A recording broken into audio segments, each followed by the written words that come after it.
Golden State Media Concepts bring you Book Review Podcast, a haven for bookworms of all ages and the widest genres, from mystery to memoirs, romance to comedy, fantasy to sci-fi. If you love to read, this is a podcast for you. It's the Golden State Media Concepts Book Review Podcast.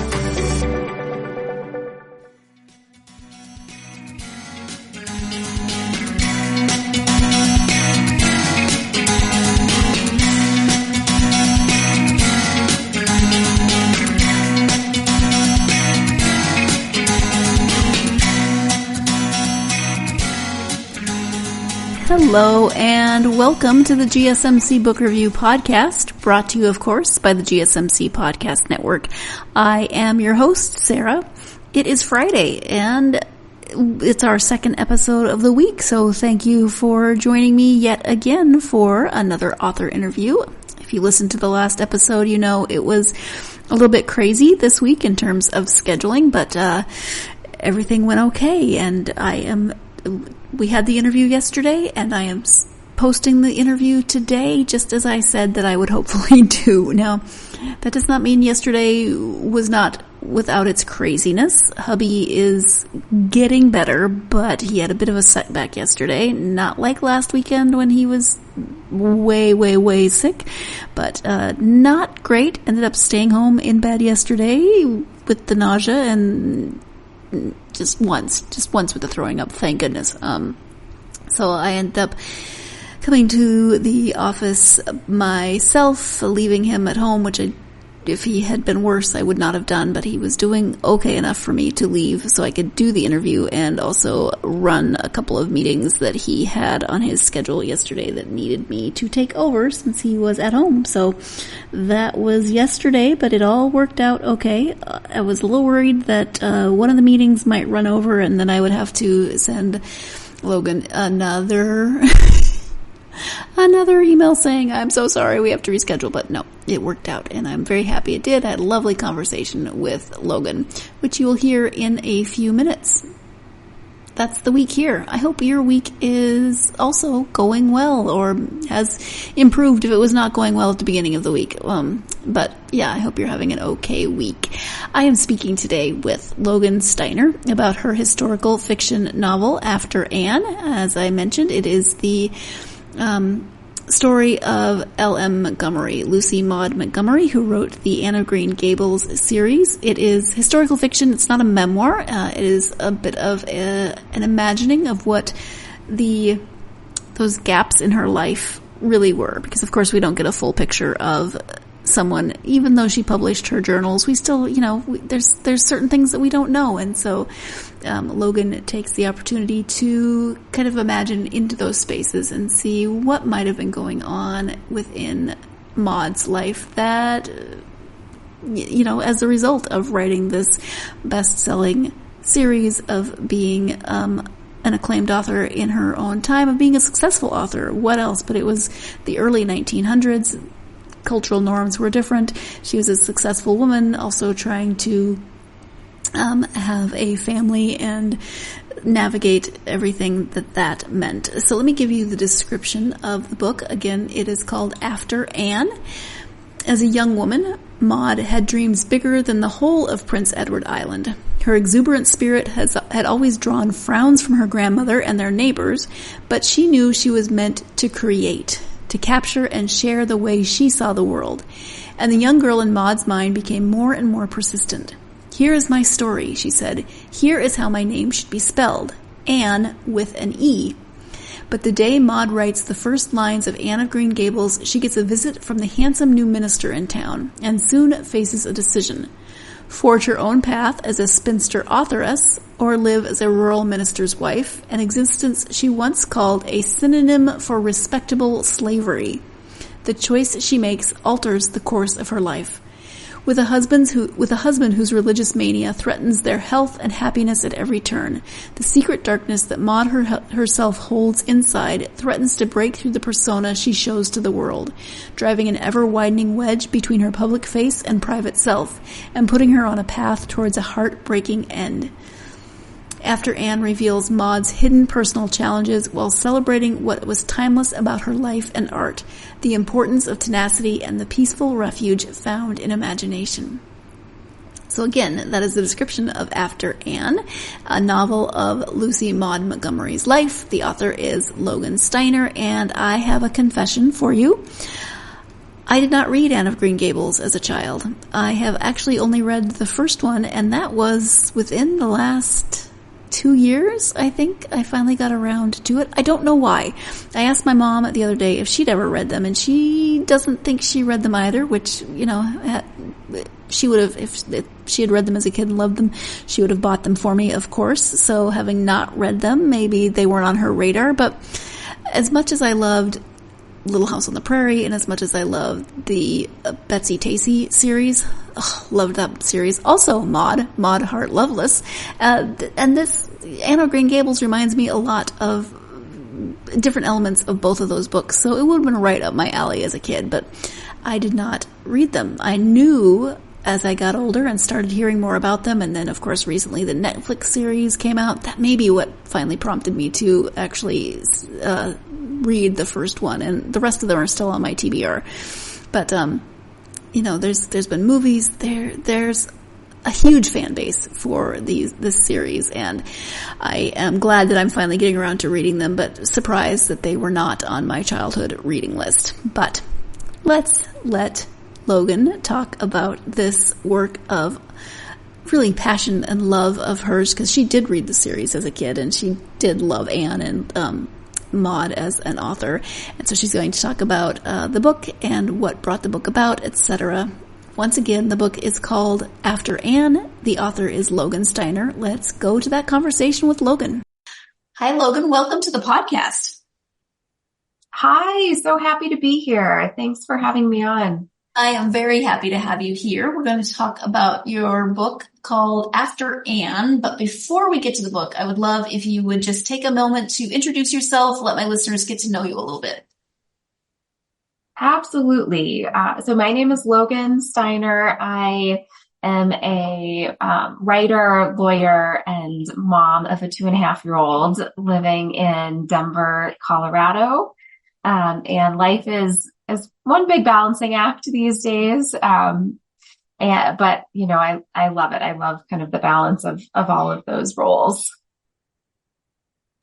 Yes. And I've said this before, so people who have listened to the podcast for a while will have heard me say it before, but I'm amazed at how many authors I speak to who either are or were lawyers. It kind of seems to be somehow co-careers. Yes. I think it's a pretty common path. You know, I think that a lot of people go into law because they like to write, and it's kind of a predictable career route for those of us who are risk averse and kind of fairness, justice oriented and want a career that involves writing. But have these kind of creative dreams on the side. I think law is a frequent route. And then I think, lawyers will find their creative dreams sometimes along the way. For me, it was kind of the opposite. I always knew I wanted to write, and law really made sense to me as the day job career that would be a good fit. And so I went into it always with the aim of writing on the side. Yeah, makes sense. As I mentioned, the book is called After Anne. It is historical fiction. It's not a biography of the life of Lucy Maud Montgomery, or L.M. Montgomery, as many people will know her. She did write the Anne of Green Gables series, much beloved by many, many readers. Can you give an overview of the story? Yes. So After Anne, tells the story of Maud. So Ella Montgomery went by Maud. It's really a story of, tremendous success against all odds of a woman who grew up in rural Canada, and was mostly raised by her maternal grandparents. Her mom died, when she was 21 months old.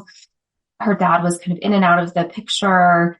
And her grandparents were not supportive of her creative dreams, and, didn't really expect to be raising another child at the time that they, had her to raise.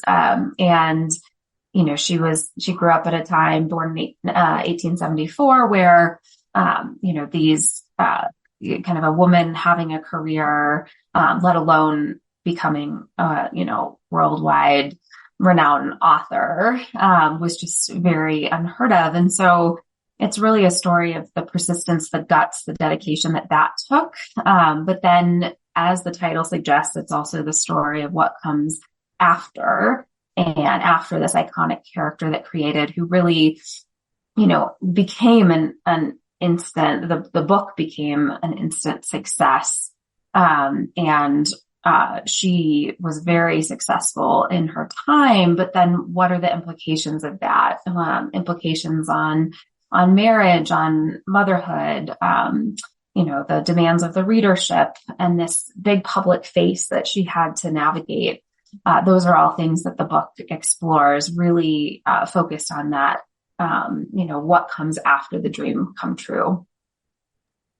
Yeah, and I think often when we grow up reading a series of books, we sometimes conflate the author and the character in those books. And so yes, we have an idea, we have this picture in our head of what we expect the author's life to be like. And of course, they were human and they had lives that were time specific and culturally specific. And so was there any trepidation about writing a story about such a beloved author, and kind of not necessarily bursting that bubble for people, but, presenting a realistic picture of an author that they may have put up on a certain type of pedestal? Yes, I would say, equal parts draw and trepidation by the fact that I knew Ellen Montgomery is beloved by so many, and is by me too. She was my favorite author growing up, and I have such a sentimental attachment to her fiction. I read it with my grandma, who, like Maud, grew up in a small farm town, had Scottish roots. So a lot of kind of familiarity, recognizability to me there. I was one that had put Ellen Montgomery on a pedestal, and then I learned a little bit about her life. I've always been interested in the lives of writers, wanting to be one myself, and not just kind of their success, but what they're up against, what they struggle with, how they keep going.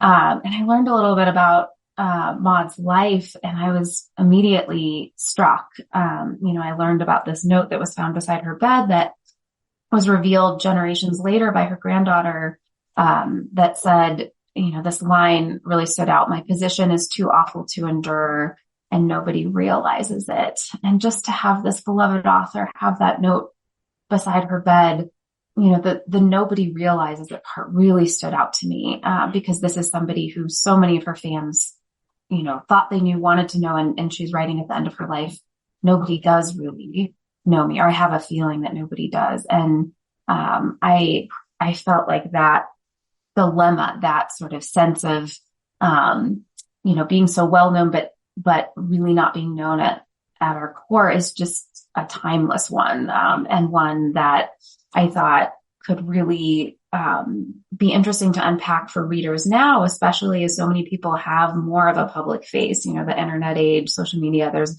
much more of this public versus private self divide for us all to navigate these days. And I really felt like unpacking both the ways that Maud is so much like her most beloved characters, but also the ways that her real life contrasted, and how she ended up in this place of so much pain, and also continued to create such beauty for her readers. And there were very beautiful aspects of her life all the way to the end.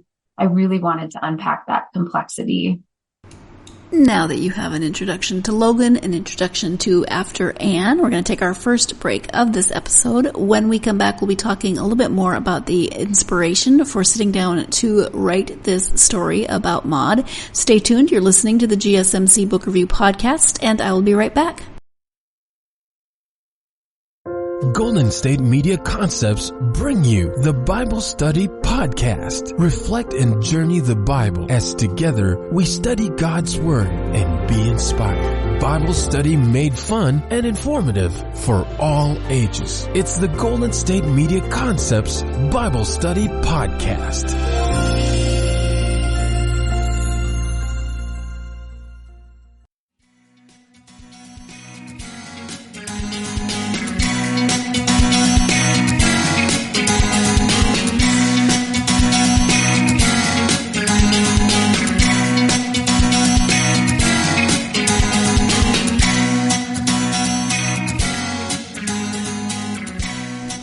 Welcome back to the GSMC Book Review Podcast and my conversation with Logan Steiner about her novel, After Anne. Let's go ahead and return now to that interview. And so was that the note basically saying that she, that implicates that she most likely did commit suicide? Was that really your jumping off point or your inspiration for sitting down to write the book?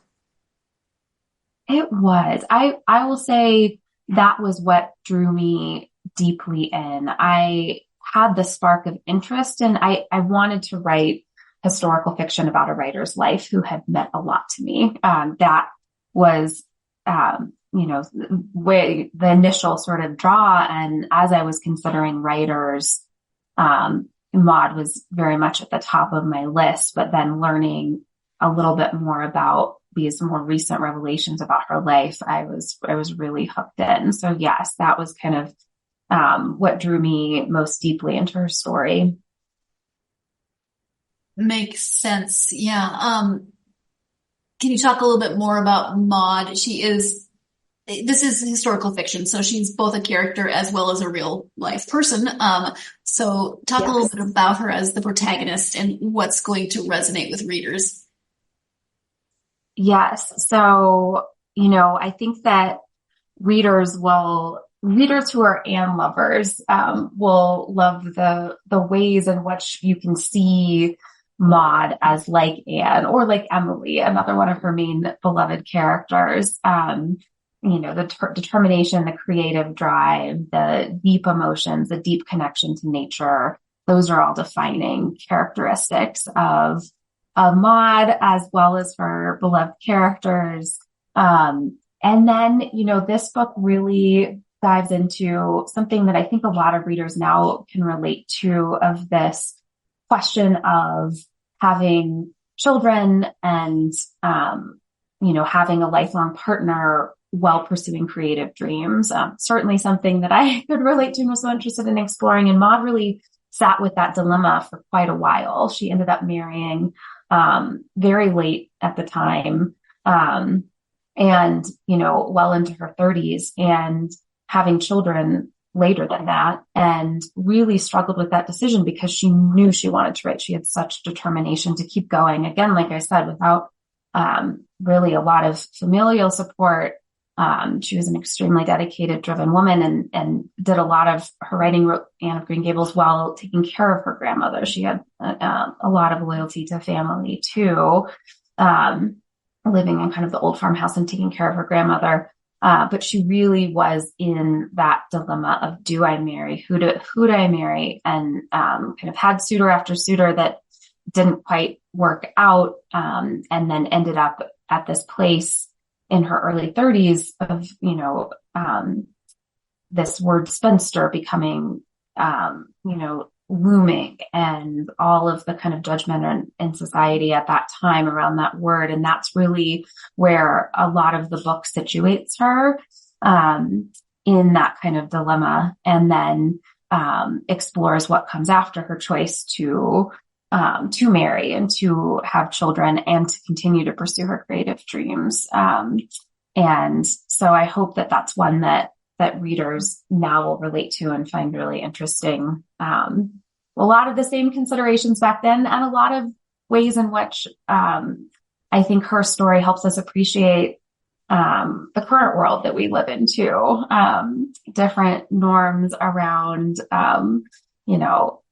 this idea that you can pursue dreams single-mindedly, that there different options for having children without being partnered, different norms around divorce, a lot of those sort of modern norms that I think her story really helped me appreciate. That was one of the initial things that jumped out at me as I was reading. I kept doing the math. I tried to figure out, so she's mid-30s. She's not married yet, but I know she does get married. When does she have her first child? With all the talk of geriatric scenes, and people kind of freak out about that. And I kept doing the math, like, wow. Yes. 37. Yes. Which was also when I had my first. So I know very well what that feels like, but it was a very different, 37 was very different back then than it is now. Right.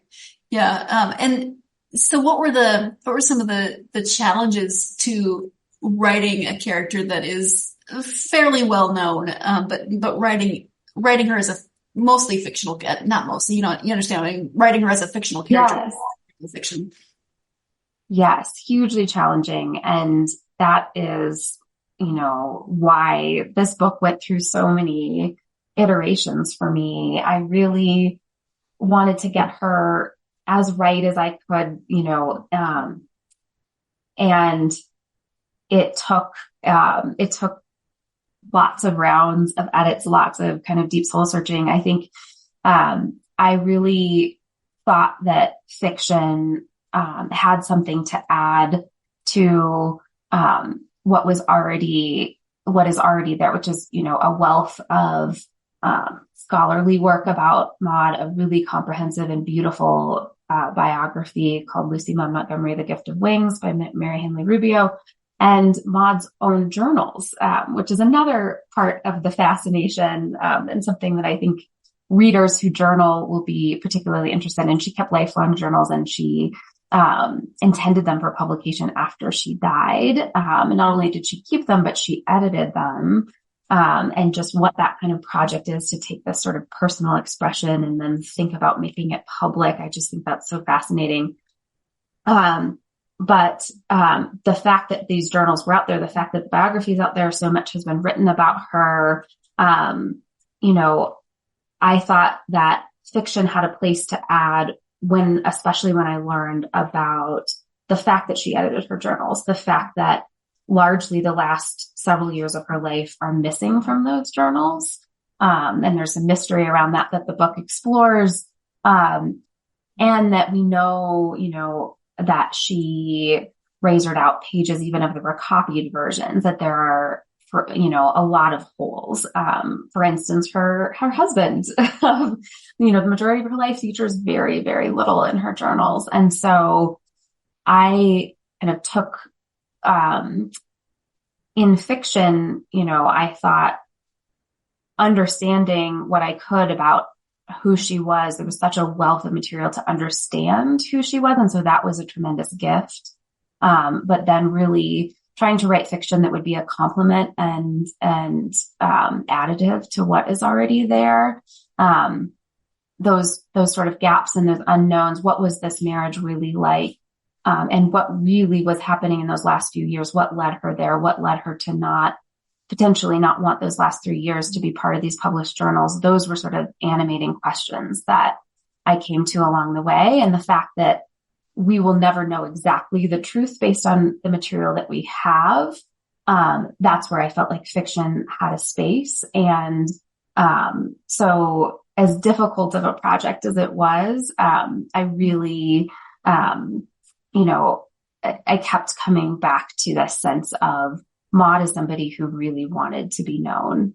You can see that by the fact that she published her own journals.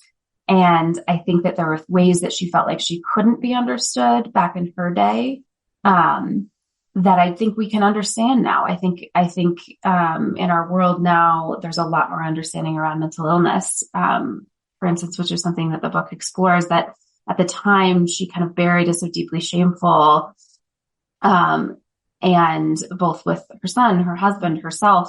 And I think that there are ways that we can understand, wrap her up, love her, in ways that I think she would have wanted to be back in her time. And so that was really what kept me going, was feeling like there was value in the light that I could shed now on her story.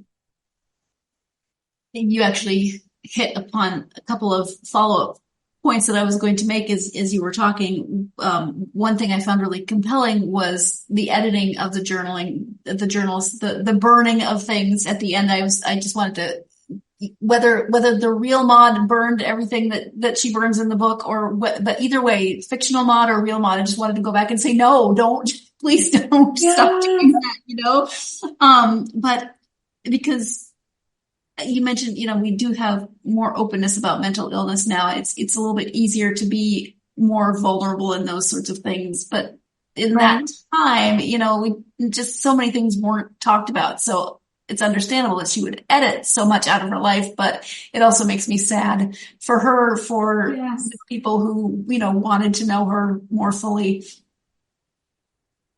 Yes, absolutely. And, fire is a theme throughout the novel, and that's, straight from her journals and what we know about her. She did burn her first ever journal, deciding that it was too juvenile and she was embarrassed about it. And then she burned papers at the end of her life. We don't know exactly what, of course, because they don't exist, but, I think, fire and, the brush fire that you read about in the book, the fire, it was a big fascination for her always. And I think it has this kind of immediately transparent symbolism for somebody who did feel like her life was so public. You can just feel her desire to carve out some privacy, some private space, within that. I very much relate to your sadness of just wishing that she would have, felt like there was more room in the world to share and more room in the world to understand, her true self and what she was going through. Yeah. And how much different might her life have been if she had been born in a different generation, because divorce would have been a more, feasible possibility. She might have not gotten married at all. She may have had children by other means or not had children because she different societal compulsions. But yeah, it's a book that's definitely sticking with me after I finished it, because I keep thinking about all these different things about her life that I just wish differently for her, Yeah, I'm glad to hear it's sticking with you. And I know it's that bittersweet pain. There's so much. I mean, there's so much to her. I couldn't get her out of my mind for 8 years, and she continues to sort of be a presence in my mind. I'm glad to know that it's had that sticking power with you. That means a lot. Yeah. So you're saying that Maud is in your brain like Anne was in Maud's brain?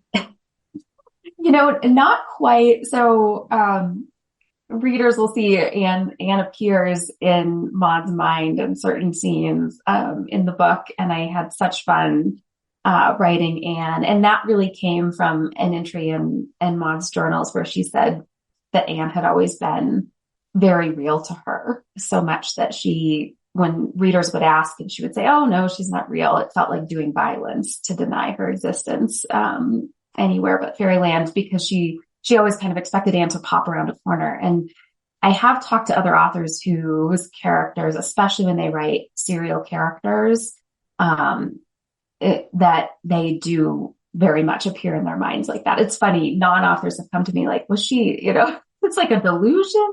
But I think, authors who have really fallen in love or had a character kind of appear fully formed to them really relate to that. And I think it felt true to Maud. For me, it's less like she's, in my head speaking to me, and more that I am often thinking about her dilemmas, thinking about what she is, as you said, Sarah, what she would have been like in our time, what would have been available to her, and how kind of her life and all that she did with it, how that can help me make decisions in mine. You, as listeners, know from listening to the podcast that I am a classic overthinker, and I know that I would overthink writing any historical figure, especially one as beloved as Maud. So, definitely a challenge. It is time for our second break of this episode. When we come back, we'll be talking a little bit more about those times when Anne's voice pops into Maud's head in the book, and if writing a beloved children's author is an interesting experience, imagine writing the beloved character of that beloved children's author and the challenges that might have presented. Stay tuned. You're listening to the GSMC Book Review Podcast, and I will be right back. Tired of searching the vast jungle of podcasts? Now listen close and hear this out. There's a podcast network that covers just about everything that you've been searching. Hey! The Golden State Media Concepts Podcast Network is here. Nothing less than a podcast bliss with endless hours of podcast coverage. From news, sports, music, fashion, cooking, entertainment, fantasy, football, and so much more. So stop lurking around and go straight out to the Golden State Media Concepts Podcast Network. Guaranteed to fill that podcast itch. Whatever it may be. Visit us at www.gsmcpodcast.com. Follow us on Facebook and Twitter, and download us on iTunes, SoundCloud, and Google Play.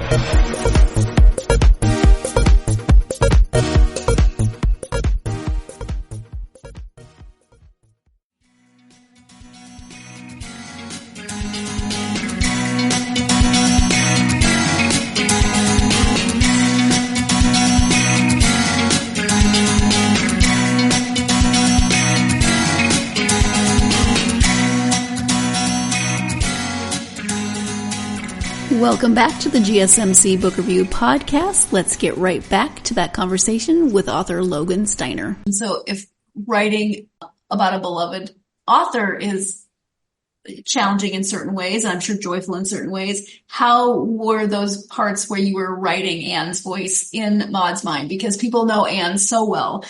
So I imagine that was probably fun and maybe a little nerve-wracking. Yes, both. Just like with writing Maud, both. And yet I will say that those scenes were some of my favorites to write. They came later and they sort of flowed out. I'm sure other authors have talked about certain times when the writing just flows and certain times when it feels really stuck. And those scenes where Anne appears were some that I was having so much fun. They just kind of came out in the page is how it felt. And that's always a joy when it happens. It's impossible to try to force it to happen. But I really enjoyed that and enjoyed thinking about this time in Maud's life, especially when she had Anne so close beside her and really had this kind of daughter figure. You know, she said that she would have named her daughter Anne if she'd had one. And I do think that Anne featured as kind of a daughter figure for her. And then we see through the book how her relationship with Anne changes. And I think that reflects so much about what was going on with Maud. But I do think she was kind of the daughter she never had. Yes, because she had 3 sons, one of whom was stillborn, but all sons. So right. She was surrounded by men for a whole. Well, after her grandmother, her family was all men. Right. I would imagine you did a ton of research for this project. Are there any points of that research that particularly stand out for you? You know, what I was most grateful for actually was my law training, because there was such a wealth of material. And so I think I could have gotten lost for even longer in the research than I did if I hadn't had a lot of discipline from years of litigating and brief writing. And I started outlining really early. So I kind of outlined the parts of her story in her journals and in the biography that I felt like most helped me answer the question of, you know, how do we understand where she was at the end of her life in relationship to the fiction that she wrote? That was kind of my big question. And so I wrote, you know, I had an outline of the parts of her life that most helped me understand that. And then when I was going through all the other source material, I could pull just the bits that related to those parts of her life, and keep from getting sort of lost in just reading and not making progress toward writing fiction. So that was what really stood out to me in in the research process. And, and it kept going. So it was iterative where, as I was writing, I was always kind of cross-referencing to make sure I had things right. And then at the end, checking to make sure I had things right. So it was definitely not a one-stop, shop in terms of research. And the other thing I'm always fascinated about with historical fiction is, depending on the historical fiction and how well known historical characters are, that can affect character development. When you sit down to write characters, do you prefer to have a really good sense of that character before you start writing, or do you like to let the characters evolve as you write? So it's a great question. I am such a planner. I'm definitely, not a pantser, as they say in the, and so I had a detailed character sketch of each character. And character / person makes it even more complicated, right? I really wanted to get the most in-depth understanding of character and motivation that I could. And I will say that understanding, particularly of Ewan, Maud's husband, changed as I went. And so, I planned a lot, and a big part of my writing journey was getting kind of looser in the joints and allowing the characters to evolve on the page, allowing my understanding of Maud to deepen kind of draft after draft, allowing my understanding of Ewan and what was really going on with him, and trying to find the most empathy I could evolve as the drafts went on. That was some of my kind of biggest work as an author, to let those things evolve and not be too stuck in my original vision. Yeah, Ewan as a character is interesting because there is so little known about him. It would be, that's another thing that I would love to go back in a time machine and just find out what exactly was going on with him and in his view of etc. Me too. Yes. And that's where, he features so prominently in After Anne, because again, there is less known about him. And so I felt like there was more room for this fiction imagination to play there. And in Mary Henley Rubio's biography, there are, interviews with people who knew him directly. And so that was a good window, that Maud's journals don't necessarily provide into Ewan and his psyche. And so I did have a lot, of wonderful source material to go on there, but he's a complicated man. And so, to really get to my own best understanding of him took a long time. Sure. Yeah. What about this genre draws you to writing historical fiction? For me, there are a lot of historical fiction writers who come to historical fiction because they love history and they love periods of history and they want to immerse in those periods of history. I like history, but I am so much more fascinated with creativity, how it works, how it functions, how to keep it alive, how it adds to a life, how it can detract, how it can make a life more complicated. So the way that I came to historical fiction was really through this kind of biographical fiction angle of, I want to understand a person deeply, who wrote, whose writing I so admire, rather than being interested in kind of a particular historical time or period. Makes sense. Are you working on anything currently? I am, and I think, given what I just said, maybe less surprising that it is not historical, it's contemporary fiction, kind of an intergenerational family story with interweaving narratives. And it is the through line from After Anne to what I'm working on now is this fascination with the creative life, creative dreams realized, creative dreams thwarted, and also, another theme, kind of shame and secrecy, how shame and secrecy can really fester, and how important truth can be in family relationships. So some continuing themes, but a different kind of book in what I'm writing now. I do, want to write work, along in the same vein as After Anne, about other, writers, creators, that I really admire. The one that I'm writing now is what I'm really drawn to right now, but I very much, this book is kind of intimidating and hard as it was.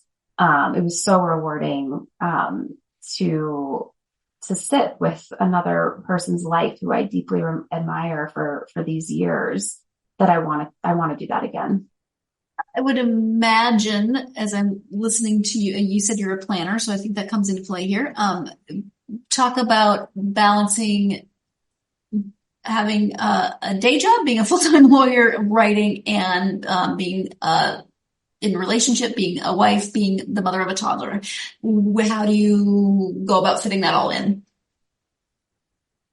It's different every day. I say the word balance, and I feel like that's kind of a misnomer. I use it at the beginning, but it's as if like the scales could ever be perfectly balanced. They never quite feel like that. I really have found that they each provide something that helps. It's hard. For a long time I was really uncertain about having a kid. It was, a many years conversation, like a 17-year conversation between me and my husband. We've been together since college, and we thought we didn't want kids for a long time. And, it was really, a lot of my concern was a lot of what Maud's concern is in this book. And one of the reasons I was so drawn to her with this, like, can I really pursue these creative dreams that I have? And it took years to really get those off the ground after starting down the law route. I had this ideal notion that I would be, writing while I was in law school, completing, novels kind of all along the way. And that didn't happen for a while. The kind of law school, and then, post law school, clerking for federal judges, working at a big law firm, kind of, around the clock hours. It was just hard to, find the time to dedicate. And I really I never got, it's so much about habit, and I never kind of got the habit ignited. And once I did, it really, I then kind of managed to move into successive law jobs that are, more and more, I'm specializing in brief writing coaching, in the aspects of the law that kind of feel most like me. And that has allowed me to carve out, more space. I now work fully remotely for a Chicago law firm, and that, has allowed me to carve out more space for the creative work. And, in terms of deciding to become a mom, that was taking a huge leap where I didn't know how that would fit into the puzzle. But it's turned out to just be, a real compliment. I think, my law work and creative work are now feeling as complementary as they ever have. It's never perfect. But being a mom has just made me kind of relax into myself more. The planner in me is a little bit, more relaxed about things, and letting things be good enough, and letting what I'm able to do in a day be enough. I don't know, for many people, I think parenthood does the opposite. And so it's kind of interesting to me, but I think the lesson that my daughter sort of taught me in particular from early on was how much I could control. And so it's just been this kind of beautiful exercise in letting more go, which I think has allowed me to find little by little more freedom on the page when I'm working and more ability to really kind of focus on what is most me in my law career and set better kind of limits and boundaries around that. Thank you for kind that. of a long-winded answer. You can feel free to trim that down, but it's important. Yeah. It doesn't always work perfectly immediately. And so the process and the evolution, I think, is important to hear. Yes. Oh, yes. Very much a process that I'm still in. So you mentioned that you've always wanted to write. You do write even as a lawyer. It's a different kind of writing. What was the impetus then that made you decide, yep, I'm now going to take that step and try to write for publication? Oh, it was actually losing my brother tragically. So my younger brother, died suddenly in 2014, and it was such a shock and such a it reordered things for me, and that really led me to say, really to feel that we never know how much time we have, and to decide that I wasn't going to put this dream on hold anymore, saying that I would get to it next year or the next year when I get to this next rung of the legal ladder. And so the summer after my brother Ben passed away, I asked my firm for a 6-month unpaid leave of absence, and my law firm was wonderful about it, and they supported it. It was in large part because I'd been there and I put in the work and the time, and I was known. Kind of they knew me, understood me at that point. I had been there 6 years, and they were really supportive, and I'm so grateful for that because it really was, like I said, I needed to develop new habits. And I really needed to immerse. And so I took those 6 months, and that's when I did most of the research for After Anne. And I did an outline of the book, and really was so deep in the project by the time I went back to work that there was no more putting it aside. And it wasn't as if, I was then spending hours a day on it. Once I went back to work, it was 20-minute increments that I made as my daily goal. It was at least 20 minutes every day. I'm going to work on this. Sometimes that would end up being longer. But that was my daily minimum. And once I had gotten deep into the project and gotten in the habit of writing, that was enough to keep me going. But yeah, it was really kind of a reordering out of a tragic loss, and feeling inspired to write for my brother too. He really expressed himself beautifully in writing always. And, so it was a dual dream that I felt like I wanted to pursue, and that was part of it too. So, in some ways that's a gift that you got out of a tragic event, not to minimize the event in any way. Right. That's awful, but it's wonderful that you were able to take that and utilize it in a way that is, it's also a tribute to your brother now. Yeah, absolutely.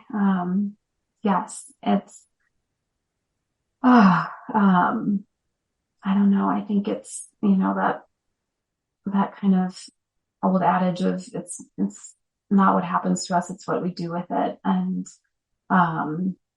I'm really, it was a slow process, and a lot of, working through the pain before I got to the point of, it wasn't like this happened and I immediately started writing. It was a lot of processing the pain first, but I'm so grateful that I did, and that it really, it clarified things for me.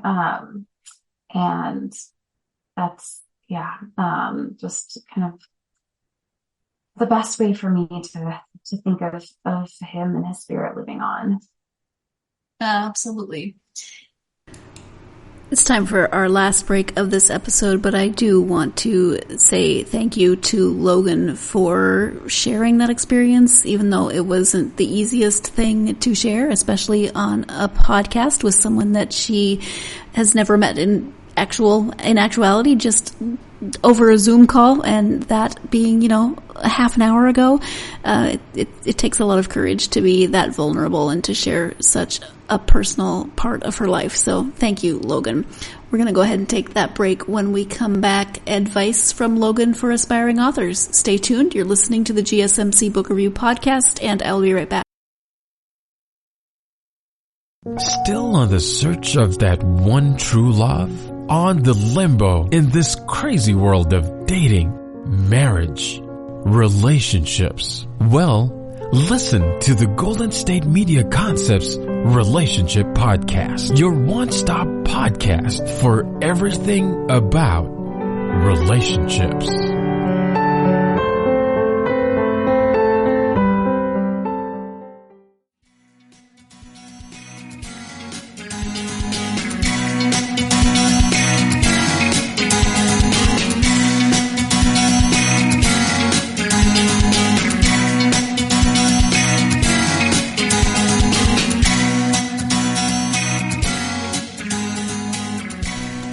Welcome back to the GSMC Book Review Podcast and the conclusion of my interview with Logan Steiner. Do you, from your own experience, have advice for aspiring authors? Yes. Yes and no, because, there's no one way. I'm always saying this when I coach associates in writing, that there are so many different ways. There's no right way to go about it. And so I think, first of all, this idea of finding your own way. I read a lot of writing books before I started to write. And when I started to write, I wasn't reading writing books anymore. And I think, finding what works for you is a big piece of advice. Not to say that there aren't wonderful writing books out there. There are. And they can really help when you're in times of being stuck. But, the other piece that a lot of people have been interested in is this sort of 20 minutes a day, daily minimum. And I really would emphasize just the power of habit, and that any day, even no matter how busy your job is, there's always 20 minutes. My husband would joke that in the time that he was stretching at the end of the day, I would do my writing goal for the day. And, for others, 20 minutes, may not be enough. And like I said, I would often end up being longer, but that was sort of my mental trick of any day I have at least this amount of time. And if I do it, I can, call it a good writing day. I think so often, what hangs people up, what really did for me for a while was this idea of I need a huge, huge wide swath of time. And I think once you get into the habit, you don't need huge swaths of time to make a lot of progress. Thank you for that. So in all of your just amazing amounts of free time, which I'm sure you have because you're not doing anything with that. But when you do have the time to read just for you, what are your go-to authors and genres? Oh my goodness. Well, I read a wide variety. I do love historical fiction. I love contemporary fiction. I just finished Tom Lake by Anne Patchett, which is just so wonderful. And in the middle of reading Burnham Wood for book club right now. So, I read a wide variety. I'm really looking for,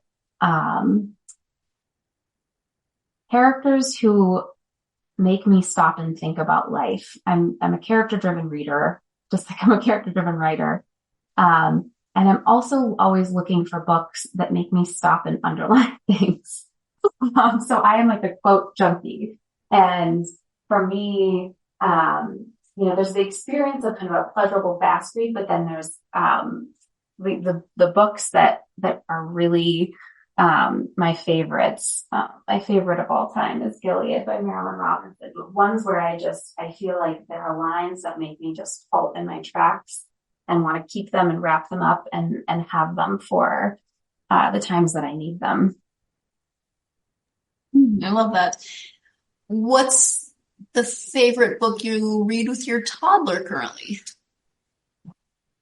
Oh, that's a great question. So many. I discovered this book called Gustavo the Ghost for Halloween. My toddler is obsessed with Halloween, and she is in fact in ghost pajamas today that don't fit her anymore. They're her favorite outfit. She's been wearing them whenever they're clean since Halloween. And this book is just beautiful story of a shy ghost and how nobody's ever seen him. And he decides to perform. He's a violinist, and he decides to perform a concert. And of course, he's a ghost, so everybody kind of understands why everybody can see him because he's invisible. But then he plays his music and he becomes visible, and he forms all of these relationships out of it. So he's scared but brave is kind of the big message. And I have used that refrain with my daughter so many times since. It's such a helpful one. Every time she goes to swim lessons, we talk about being scared but brave. Every time I have to do any kind of speaking about the book, I tell her how I'm scared but gonna be brave, because it's always out of my comfort zone. And I think that's just such a good, I love how the simple message in children's books can just be so profound. And she's, has those Gustavo-like tendencies just like I do. And so I think it's just that book has been such a good reminder about how we can find ourselves in fiction. The same way I found myself kind of in Anne growing up, and how she was this inspiration to say more of what I really meant, as somebody who was really sensitive and felt things deeply, but for me kept them more under wraps because I felt like nobody could understand them. I read Anne and it felt like she gave me permission to be more of myself. And I feel like I'm seeing this Gustavo story do the same thing for my daughter, at a young age, which has really been a beautiful thing. I love it. Thank you so much. For people who are interested in learning more about the book, or maybe even you, let's talk about social media, internet presence. So website and any social media that you are active on. Absolutely. So my website is logansteiner.com, LoganSteiner.com. And you can find links there to all of my social media. I'm on Instagram, Facebook, LinkedIn, Twitter, most active on Instagram. And then I have a Substack, which is where I've been putting most of my attention these days, called The Creative Sort. And I should say most of my social media-ish attention these days, even though it's a different thing. This Substack platform has been really wonderful. So I publish weekly essays about creativity and the intersection between creativity and parenthood. I had one on the Gustavo story, on that Substack, and you can find a link to that on my website, or just Google Logan Steiner and The Creative Sort and it should come up. You can subscribe for free. And I love to hear from readers on there. But I found that that's a really great format to keep me writing and thinking about creativity each week. Thank you. Well, Logan, we have talked about a variety of different things during this time, but is there anything that we haven't covered that you really wanted to make sure you highlighted? I don't think so. I am so grateful for you for having me on, Sarah. This has just been a wonderful, thoughtful conversation. And I guess I would just have anyone who reads know that I love to hear from readers. it means so much to me, particularly, if Maud's story has made you kind of think about your own life. I just feel like for life has, I say this, it's a life worthy of many retellings. It's just such a fascinating one. And you can find me on my website and reach out, if you have any thoughts, reactions as a reader. And I also love doing book club visits. I can do remote or in person here in Denver book club visits. So if anyone's interested in that, you can find info on my website as well. Wonderful.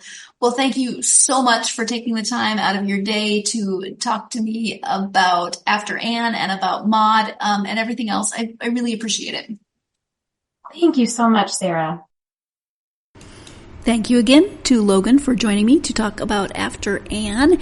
If you are a fan of historical fiction, if you are a fan of Lucy Maud Montgomery, if you are a fan of Anne of Green Gables, this is definitely a story, a novel, a book that you want to check out. Or maybe you have a friend who is a major Anne of Green Gables fan and you want to recommend this book to them.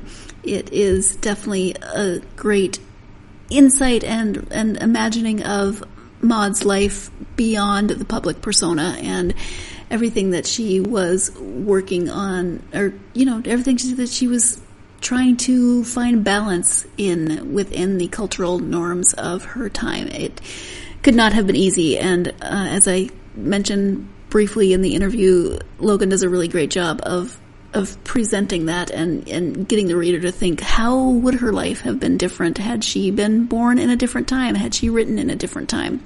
So thank you to Logan for sharing her experiences with writing this book with me and, of course, with you, the listeners. Of course, I hope that you will join me for the next episode, but life being what it is, especially lately, my interview for this weekend has needed to reschedule. We are looking at possibly next week during the week sometime.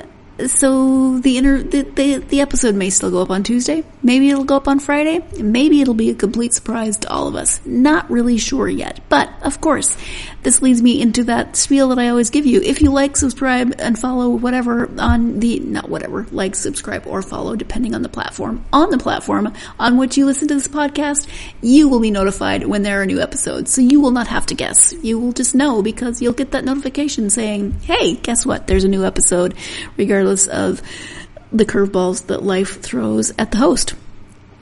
So please do that, as well as leaving a review on those platforms. Really, really helps get the podcast out to more listeners, and I appreciate everything that you do to help support this podcast. If you are on social media and want to follow the podcast on social media, you can do so on Facebook, Instagram, Twitter, and TikTok. We are there. You can find the podcast and by extension me and leave comments. Tell me what you're reading, etc., etc., etc. I love hearing from you.